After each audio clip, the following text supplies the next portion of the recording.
अस्सलामुअलैकुम वरहमतुल्लाहि वबरकातुहू। एक नई वीडियो के साथ हाज़िर हैं जी।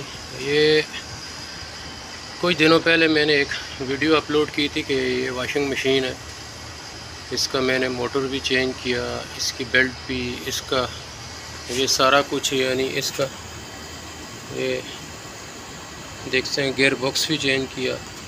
ये देखिए नया कैपेसिटर था, ये कैपेसिटर भी चेंज किया, बेल्ट भी, पुल्ली भी, लेकिन फिर भी नहीं चली। मोटर खाली चलती थी, बेल्ट लगाने से नहीं चल रही थी।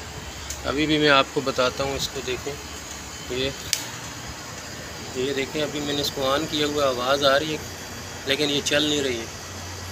ये अभी आप देख सकते हैं, ये देखें, मोटर को खाली में चलाऊँगा तो मोटर चलेगी। ये देखें, अभी आपको बताता हूँ।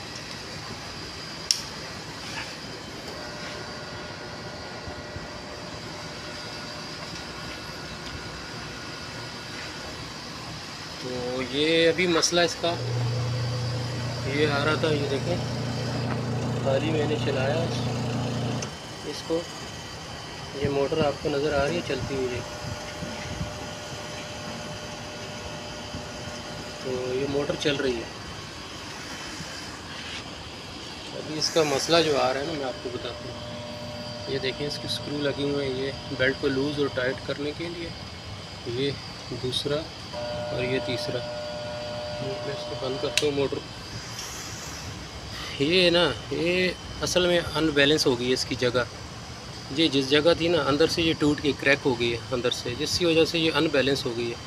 बैलेंस बरकरार नहीं रख सकती, जिसकी वजह से मोटर और जो इसका जो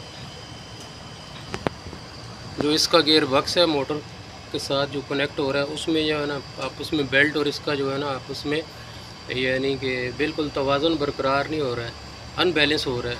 तो उसकी वजह से मोटर नहीं चल रही है, मोटर लोड पे नहीं चल रही है, खाली चल रही है।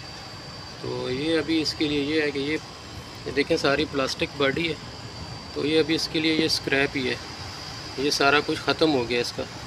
तो ये अभी जो मैंने किया, इससे पहले वीडियो पे मैंने आपको बताया था, इसका हाल मैं आपको बताऊंगा। इसका हाल यही निकला है मेरे, ये सारा मोटर वाला ये हिस्सा जो है ना, ये अंदर से क्रैक है, जिसकी वजह से ये नहीं चल रही है। तो वीडियो अच्छी लगे तो लाइक, शेयर और फॉलो ज़रूर कर दें। अस्सलाम वालेकुम।